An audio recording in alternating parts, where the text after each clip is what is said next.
F hub వారి పియాన్ ద ఫ్లీ గచ్చిబౌలిలో డిసెంబర్ 15న రాహుల్ సిప్లిగంచే Oscar range live concert. For booking contact. నమస్తే, వెల్కమ్ టు సుమన్ టీవీ. నేను మీ సుమన్ టీవీ ఉషా. నూతన సంవత్సరానికి సంబంధించి 2025 కనుక చూసుకుంటే 12 రాశుల వరకు అసలు ఏ విధంగా ఉండబోతుంది, ప్రత్యేకించి మా రాశివారు ఏ విషయాల్లో జాగ్రత్తలు వహించాలి అండ్ దాంతోపాటు వ్యాపారాల్లో, పెట్టుబడులు, ఆరోగ్యరీత్యా, వివాహరీత్యా, సంతానరీత్యా ఎటువంటి జాగ్రత్తలు తీసుకోవాలని అడుగుతూ ఉంటుంటారు. మరి ఈ నూతన సంవత్సరంలో ఏ రాశి వారికి ఎలా ఉండబోతుంది, ఒక్కొక్క రాశి వారు ఏ విషయాల్లో జాగ్రత్తలు వహించాలో మనతో పాటు ఉమా దేవరకొండ గారు ఉన్నారు. ఆయన అడిగి తెలుసుకుందాం. నమస్తే అండి. నమస్తే అమ్మా. కర్కాటక రాశి వారి కనుక మనం చూస్తే 2025 నూతన సంవత్సరానికి సంబంధించి ప్రతి ఒక్కరూ మనల్ని అడుగుతుంటుంటారు. వివాహరీత్యా, సంతానరీత్యా, ఆరోగ్యరీత్యా, ఆర్థిక పరంగా ఏ విధంగా ఉండబోతుంది, బిజినెస్ చేసే వల్ల మేము కంబైన్డ్గా చేయొచ్చా, అసలు పెట్టుబడులు పెట్టొచ్చా, వివాహ విషయంలో మేము ఈ టైంలో స్టెప్ తీసుకోవచ్చా అన్న విషయాలు అడుగుతూ ఉంటుంటారు. ఓవరాల్గా ఈ సంవత్సరంలో వీళ్ళకి ఏ విధంగా ఉండబోతుంది? ఇంకా కర్కాటక రాశి విషయానికి వస్తే అండి, పునర్వసు నక్షత్రం 4వ పాదము, పుష్యమి, ఆశ్లేష పూర్తిగా 4 పాదములు కర్కాటక రాశిలో ఉంటాయి. ఈ కర్కాటక రాశికి జరిగినటువంటి 2 సంవత్సరాల నుంచి కూడా అష్టమ శని దోషం వేధిస్తోంది వీళ్ళని. అష్టమస్య ప్రాణ సంకట అంటారు. అంటే అష్టమ స్థానంలో శని ఉంటే కనుక ఆరోగ్యపరంగా ఇబ్బంది పెట్టడం కానీ, వీళ్ళకి మారక దశ నడవడం కానీ నడుస్తుంది. చాలామంది దీన్ని తేలిగ్గా ఉంటుందిలే, వస్తుందిలే అనుకోవచ్చు. కానీ కర్కాటక రాశిలో వచ్చేటువంటి అష్టమ శని చాలా ప్రమాదకరమైంది. చాలామంది సడన్గా ఆరోగ్య సమస్యలు వచ్చి హాస్పిటల్లో జాయిన్ చేసిన తర్వాత హార్ట్కి స్టంట్ వేయడము, కిడ్నీ ప్రాబ్లం ఉంది, లివర్ ప్రాబ్లం ఉంది అని చెప్పడము, ప్రాణాంతకమైనటువంటి వ్యాధులు వచ్చినట్టు వచ్చి అక్కడ దాకా వెళ్ళి వెనక్కి వస్తుంటారు. అది ఇలాంటి దశలోనే జరుగుతూ ఉంటాయి. మీ యొక్క అంతర్గత జాతకంలో మీరు మారక దశలో ఉన్నట్లయితే నేను మరీ చెప్తున్నాను, కర్కాటక రాశి వాళ్ళు చాలా జాగ్రత్తగా ఉండాలి. మార్చి 30 దాకా చాలా జాగ్రత్తగా ఉండాలి. మారక దశ అంటే ఇంకా లాస్ట్ స్టేజ్ అని అర్థం అండి. అది వయసుతో సంబంధం లేదు. 20 సంవత్సరాల వాళ్ళు చనిపోవడం మనం చూడట్లేదా? సో వయసుతో సంబంధం లేదు. మారక దశ, ఈ అష్టమ శని 2 ప్రాణాంతకమైనవి. అయితే మార్చి 30 దాకా అష్టమ శని ఉంది. మార్చి 30 ఆఖరి తేదీ.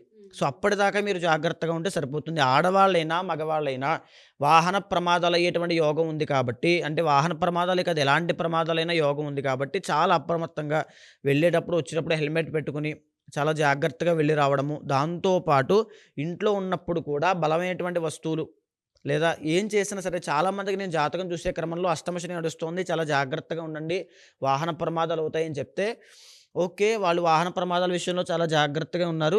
ఒక వ్యక్తి అయితే ఒక ఇన్వర్టర్ బ్యాటరీ పైకి లేపుతూ దాన్ని మొయ్యలేక పడిపోయాడు, నడుము విరిగిపోయింది అతనికి. అంటే కంప్లీట్గా ఆయన బెడ్ రెస్ట్ అండి ఇప్పుడు. అంటే అష్టమ శని అనేది మనం ఏదైతే ఊహించమో ఆ రకంగా వస్తుంది. సో మనం ప్రాబబిలిటీగా ఎన్నైతే జాగ్రత్తగా ఉండాలో అన్నిటి విషయాల్లో జాగ్రత్తగా ఉండాలి. అందుకోసం నేను ఆ ఎక్స్పీరియన్స్తో కూడా, అనుభవంలో జరిగినటువంటి విషయాలు కూడా చెప్పేది దానికోసమే. ఇంట్లో కూడా చాలా జాగ్రత్తగా ఉండాలి. జారి పడిపోవడం కూడా ఎక్కడికైనా దారి తీయచ్చు, మనం చెప్పలేమండి. సో ఆ విషయంలో జాగ్రత్తగా ఉండాలి. వాహన ప్రమాదాల విషయంలో జాగ్రత్తగా ఉండాలి. అండ్ అష్టమ స్థానము అప్పుల్లో ముంచేస్తుంది సడన్గా. అష్టమ స్థానం అంటే సడన్ చేంజెస్ అండి. ఇప్పుడు ఈ నిమిషం మనం ఇలా ఉంటాం, మీకు ఒక ఫోన్ కాల్ వస్తుంది, మొత్తం సిచ్యువేషన్ అంతా మారిపోతుంది. సో దట్ ఈస్ అష్టమ స్థానం అండి. సిచ్యుయేషన్ వెంటనే చేంజ్ అయిపోతుంది. ఇప్పుడు మనం ఇలా కూర్చుంటాం, అష్టమ స్థానం చాలా బలంగా ఉంది అనుకోండి, మనకు అన్ని ప్రాబ్లమ్స్ ఉన్నాయనుకోండి, మనకు ఫోన్ కాల్ వచ్చి నీకు జాబ్ వచ్చింది, సాఫ్ట్వేర్ కంపెనీలో 1 లక్ష రూపాయల శాలరీ, మొత్తం ఇక్కడి నుంచి నా జీవితం అంతా మారిపోతుంది, నా ఫ్యామిలీ స్టేటస్ మారిపోతుంది. ఎందుకంటే అందరూ రెస్పెక్ట్ఫుల్గా ఉంటారు, ఇంకా అప్పులు ఏమైనా ఉంటే తీరిపోతాయి, అన్నీ ఒక స్టేజ్ అంతా మారిపోతుంది. అష్టమ స్థానం చేసేటువంటి గారడి సడన్ చేంజెస్ ఇచ్చేస్తుంది. అదేవిధంగా అష్టమ స్థానం ఇప్పుడు ఏదైతే కర్కాటక రాశిలో వాళ్ళు ఉన్నారో వాళ్ళకి యొక్క అష్టమ శని ప్రభావం వల్ల ప్రతి విషయము లోపలే దాచేసుకుని, అంటే మానసిక ఒత్తిడి అనేది ఎక్కువ ఉంటుందండి మార్చి 30 దాకా అండి. అందులోనూ శని వెళ్ళిపోతున్నాడు కదా మార్చి 30తో, ఏదో విధంగా ఒక మచ్చ పెట్టి వెళ్దామని చూస్తాడు. మీరు పలానా ఒక 60 సంవత్సరాలు వచ్చిన తర్వాత కర్కాటక రాశి వాళ్ళని పిలిచి ఈ అష్టమ శని నడిచేటువంటి రోజులు నా సంవత్సరం గుర్తు చేసి, ఈ సంవత్సరంలో నీకు ఏదైనా గుర్తుందా అంటే టక్కని చెప్తారండి. ఆ టైంలో నాకు అలా జరిగింది, ఆ టైంలో ఇలా జరిగింది, గుర్తు ఉండేటువంటి సంఘటనలు జరుగుతాయి. అది మార్చి 30 దాకా చాలా జాగ్రత్తగా ఉండాలి. మార్చి 30 తరువాత ఈ యొక్క అష్టమ శని దోషం వెళ్ళిపోతుంది. గురుడు మిథున రాశిలోకి వస్తున్నాడు కాబట్టి కొంచెం ఆర్థికంగా నష్టపోవడము, ఆర్థికంగా అప్పులు చేయడము, రుణాలు చేయడము, లేకపోతే ఏదైనా కొత్త వస్తువు కొనుక్కుని దానికోసం లోన్స్ అప్లై చేయడము, ఇలాగా ఫైనాన్షియల్గా కొంచెం దెబ్బ అనేది కనబడుతుంది. అంటే కొంచెం ఇబ్బంది అనేది కనబడుతుంది తప్పకుండా. అది ఎప్పటిదాకా ఉంటుంది? అక్టోబర్ నెల దాకా ఉంటుంది. అక్టోబర్ నెల తర్వాత మళ్ళీ పుంజుకుంటారు. కర్కాటక రాశి వాళ్ళకి మళ్ళీ గ్రోయింగ్ పీరియడ్ స్టార్ట్ అవుతుంది అక్టోబర్ తర్వాత మళ్ళీ ఆకస్మికంగా ధనం రావడము. సో తర్వాత వారి యొక్క అంతర్గత జాతకం బట్టి ఈ అక్టోబర్లో కూడా వాళ్ళ జాతకంలో యోగకారక దశ నడుస్తుంది అనుకోండి, ఈ అక్టోబర్లో కూడా అంత ఇబ్బంది ఏం చూడకపోవచ్చు. కానీ బేసికల్గా యూజువల్గా అక్టోబర్ తర్వాత ఇంకా చాలా బెటర్ రిజల్ట్స్ ఉంటాయి. ఫైనాన్షియల్గా అవ్వచ్చు, వ్యాపారం విషయంలో అవ్వచ్చు. ఇందాక మీరు పార్ట్నర్ అనేటువంటి విషయాన్ని ఎత్తారు, ఉమ్మడిగా చేయాలా లేకపోతే మామూలుగా చేయాలా అనేది. సో ఇక్కడ అక్టోబర్ లోపు కనుక పెట్టుకునేటువంటి ఆలోచన ఉంటే పార్ట్నర్షిప్ పెట్టొద్దు, ఇండివిజువల్గా వెళ్ళాలి. అక్టోబర్ తరువాత మీరు ఏదైనా వ్యాపారం కానీ ఏదైనా అనుకుంటే, ఒక విషయం పెట్టాలి అనుకుంటే మీరు పార్ట్నర్ పెట్టుకోవచ్చు తప్పకుండా. మిగిలిన విషయం అంతా అంతర్గత జాతకం మీద ఆధారపడి ఉంటుంది. ఆ పార్ట్నర్ యొక్క జాతకం ఎలా ఉంది, దరిద్రం ఉందా లేదా, అంటే ఆ పార్ట్నర్ జాతకం ఎలా ఉంటే మనకు సంబంధం ఏంటంటే మనకు బాగుంది కదా అనుకుంటారు. ఇప్పుడు ఫర్ సపోజ్ ఒక ఇంట్లో ఒక యజమాని ఉన్నాడు అనుకోండి, ఒక కష్టపడి ఒక గవర్నమెంట్ జాబ్ చేస్తూ ఫ్యామిలీని పోషిస్తున్నాడు అనుకోండి, ఆ యజమాని జాతకంలో సంపాదించే యోగం ఉంది, మిగతా వాళ్ళ జాతకంలో తినే యోగం ఉంది. ఓకేనండి. ఆయన సంపాదిస్తున్నాడు కాబట్టే వీళ్ళు తింటున్నారు, అనుభవిస్తున్నారు. అంటే వీళ్ళ యొక్క అనుభవించేటువంటి స్థితి ఎక్కడి నుంచి వచ్చింది, ఆయన జాతకం మీద ఆధారపడింది. ఆయన లేకపోతే ఆయన పక్కకి తీసేస్తే వీళ్ళు జీరో. అంటే ఒక జాతకం వాళ్ళ మీద పాజిటివ్ ఎఫెక్ట్ అని చూపిస్తోంది. అదే జాతకం బాగోకపోతే వ్యాపారంలో తీవ్రమైన నష్టాన్ని తీసుకొస్తుంది. ఏ వ్యక్తిలో అయితే దరిద్ర యోగం ఉంది అనుకోండి, ఆ వ్యక్తి దరిద్రం అంతా ఇతనికి అంటుకుంటుంది. తప్పకుండా ఆ రిజల్ట్స్ అనేవి ఉంటాయి. అది కూడా తప్పకుండా చూసుకుని అంతర్గత జాతకాన్ని చెక్ చేసుకున్న తర్వాత అప్పుడే డిసైడ్ అవ్వాలి. సో బిజినెస్ విషయంలో మాత్రం కొలాబరేట్ అయ్యే ముందు 1-2 సార్లు థింక్ చేయాలి. అండ్ అంతర్గత జాతకం కూడా చూపించుకోవాల్సిన అవసరం ఉంది ఈ రాశి వారైతే ఖచ్చితంగా. అయితే కర్కాటక రాశి వాళ్ళకి 2025 సంవత్సరంలో శివుడికి మీ దగ్గరలో ఉన్నటువంటి శివాలయంలో అన్నాభిషేకం చేయించండి. అన్నాభిషేకం చేయిస్తే శివుడి యొక్క అనుగ్రహం తొందరగా కలుగుతుంది. వీళ్ళకు ఉన్నటువంటి సమస్యలు ఆర్థికంగా అవ్వచ్చు, ఏదైతే తెలుసో తెలియకో చేసేటువంటి చిన్న చిన్న తప్పుల వల్ల వీళ్ళకి వచ్చేటువంటి సమస్యలు అవ్వచ్చు, అవన్నీ కూడా తొలగిపోతాయి. అన్నాభిషేకం వీళ్ళకి బెస్ట్ రెమెడీ అండి. సో మీరు అన్నట్టుగానే ప్రతి ఒక్క రాశి వాళ్ళు కూడా ఒక్కొక్కరికి ఒక్కొక్క పరిహారం చెప్తూ ఉన్నాము, ఒక్కొక్క దేవుని దర్శించమని మనం చెప్తూ ఉన్నాము. కొంతమందికి అంతర్గత జాతకం చూసిన తర్వాత కొన్ని పూజలు చేయాల్సిన అవసరం ఉంటుంది, హోమాలు చేయాల్సిన అవసరం ఉంటుంది. అది మీరు ఏ విధంగా చేస్తూ ఉంటుంటారు? ఎవరైనా మీ దగ్గరకు వచ్చి వివాహానికి, సంతానానికి, దాంతోపాటు ఉద్యోగ సమస్యలు, వ్యాపార సమస్యలు, ఆర్థిక సమస్యలతో ఇబ్బంది పడుతూ ఉంటుంటారు. కొంతమందికి ఆరోగ్య సమస్యలు ఉంటుంటాయి, కొన్ని ఇయర్స్ నుంచి సఫర్ అవుతూ ఉంటుంటారు. కొంతమందికి రిలేషన్షిప్లో విభేదాలు ఉంటుంటాయి, దానివల్ల సఫర్ అవుతుంటుంటారు. కొంతమందికి సూసైడల్ టెండెన్సీ వస్తూ ఉంటుంది, డిప్రెషన్కి వెళ్తూ ఉంటుంటారు. ఇవన్నీ కూడా మన జాతకరీత్యా ఎక్కడో అక్కడ ఏదో చేయాల్సింది చేయకపోవడం వలన, లేదు అంటే మీరు అన్నట్టుగా పూర్వజన్మ నుంచి వచ్చిన కర్మ ఫలితాల వలన అనుభవించాల్సి వస్తూ ఉంటుంది. వాటిని ఓవర్కమ్ చేయాలి అంటే అంతర్గత జాతకం ఏ విధంగా బేస్ చేసి చూస్తారు మీరు? ఏ విధంగా వాళ్ళకి పరిహారాలు ఇచ్చే అవకాశం ఉంటుంది అంటారు? అంతర్గత జాతకంలో మనకి ఇప్పుడు 12 రాశులు ఉన్నట్టుగానే 12 భావాలు ఉంటాయండి, 12 హౌసెస్ ఉంటాయి. ఒక్కొక్క హౌస్ ఒక్కొక్క అంశాన్ని సూచిస్తూ ఉంటుంది. అలా మనం పుట్టిన దగ్గర నుంచి మనం అనుభవించేటువంటి క్రమంలో ఏ అంశమైనా సరే ఈ 12 రాశుల్లో 12 భావాల్లోనే ఉంటుంది. ఆఖరికి చనిపోయిన తర్వాత ఏ గతి పొందుతాం కూడా జాతకం చూసి చెప్పేయచ్చు. మనం పూర్వజన్మలో ఎలాంటి పుణ్యాన్ని తెచ్చుకున్నాము, ఎలాంటి పాపాన్ని తెచ్చుకున్నాము కూడా జాతకం చూసి చెప్పేయచ్చు. అంటే మొత్తం ప్రతిదీ కూడా జాతకంలో అవైలబుల్గా ఉంటుంది. మనం చూసేటువంటి మనకు తెలియాలి తప్ప ప్రతిదీ ఉంటుంది. అయితే ముందుగా ఆరోగ్య సమస్యలను లగ్నం నుంచి మనం డిసైడ్ చేయొచ్చండి. లగ్న భావం చూసి అతను ఆరోగ్యవంతుడా, చూడడానికి ఫిజికల్గా ఎలా ఉంటాడా, హైటే ఉంటాడా, పొట్టిగా ఉంటాడా, పొడుగ్గా ఉంటాడా, తెల్లగా ఉంటాడా, నల్లగా ఉంటాడా, బక్కగా ఉంటాడా, ప్రతిదీ చెప్పచ్చు. ఆయన గణం ఏంటి, అతను ఎలా మాట్లాడతాడు, సాఫ్ట్గా ఉంటాడా, హార్ష్గా ఉంటాడా, మంచోడా, చెడ్డోడా, మ్యానిపులేటరా, ప్రతిదీ చెప్పచ్చు. రెండవ స్థానం ధనస్థానాన్ని చూసి సంపాదిస్తాడా, సంపాదించి దాచుకోగలడా, ఎలాంటి సంపాదన, అక్రమ సంపాదన ఉంటుందా, సక్రమ సంపాదన ఉంటుందా, కుటుంబంతో ఎలా ఉంటుంది. కుటుంబాలు 2 ఉంటాయండి. ఒకటి పెళ్లి కాకముందు తల్లి, తండ్రి, తమ్ముడు, అన్నయ్య, అక్క, చెల్లి, తిను. అదేవిధంగా పెళ్ళి అయిన తర్వాత భార్య, భర్త, కొడుకు, కూతురు, మనవలు, ఈ ఫ్యామిలీ ఉంటుంది. ఈ రెండో స్థానాన్ని చూసి తల్లి, తండ్రి ఎలా ఉంటారు, ఆ ఫ్యామిలీతో వీళ్ళ యొక్క కనెక్షన్ ఎలా ఉంటుంది. చిన్న వయసులోనే ఇల్లు వదిలేసి పారిపోతాడా, ఇంట్లో ఉంటాడా, ఇంట్లో ఉంటే సక్రమంగా ఉంటాడా, ఇంట్లో ఏమైనా ఇబ్బందులు పెడతాడా వాళ్ళని, వీళ్ళ వల్ల ఈ యొక్క జాతకుడి వల్ల తల్లిదండ్రులకైనా ఇబ్బందులు వస్తాయా అనే విషయాన్ని చెప్పచ్చు. ఇంకా మూడో స్థానం చూసి ఇతని పట్టుదల ఎలా ఉంటుంది, ఇతని యొక్క స్థాయి, సంకల్ప శక్తి ఏ విధంగా ఉంటుంది, ఇతని పరాక్రమం ఏంటి, ఈయన బలంగా ఉంటాడా, వీక్గా ఉంటాడా, తరువాత ఇతను పనిచేసే చోట కొలీగ్స్తో ఇతని రిలేషన్ ఎలా ఉంటుంది, తరువాత ఇతనికి సోదరులు ఉంటారా, సిబ్లింగ్స్ ఏమైనా ఉంటారా, అక్క, చెల్లి, తమ్ముడు ఏమైనా ఉంటారా, ఉంటే వాళ్ళతో రిలేషన్ ఎలా ఉంటుంది, లాభసాటిగా ఉంటుందా, నష్టం కలిగిస్తుందా చెప్పొచ్చు. 4వ స్థానాన్ని చూసి కుటుంబము, తల్లికి ఇతనికి రిలేషన్ ఎలా ఉంటుంది. ఒకవేళ తల్లి యొక్క జాతకం లేదు అనుకోండి, ఈయన యొక్క జాతకం తీసుకుని 4వ స్థానం ద్వారా చంద్రుడి యొక్క గతి ద్వారా ఆ యొక్క తల్లి ఏం చేస్తుంది, ఆరోగ్య సమస్యలు ఏమైనా ఉంటాయా, వస్తాయా, ఇతని వల్ల ఆమె ఏమైనా ఇబ్బంది పడుతుందా చెప్పచ్చు.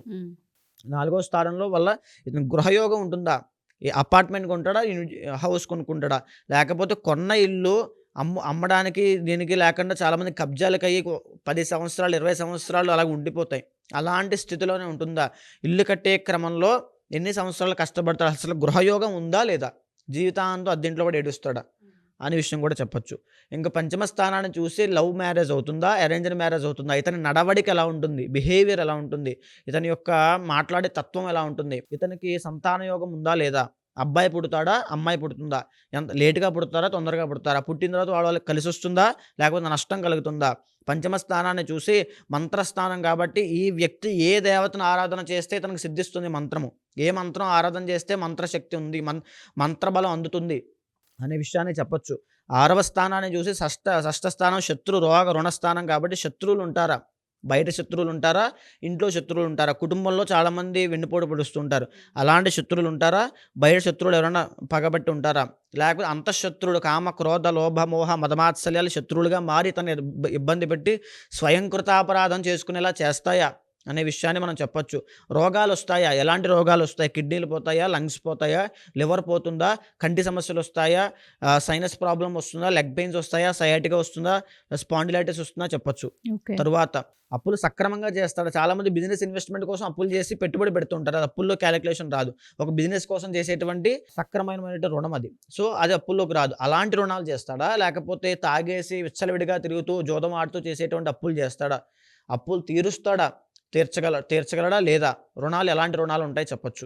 7వ స్థానాన్ని చూసి ఇతను బిజినెస్ చేస్తాడా, బిజినెస్ చేసే యోగం ఉందా, కలిసి వస్తుందా లేదా చెప్పొచ్చు.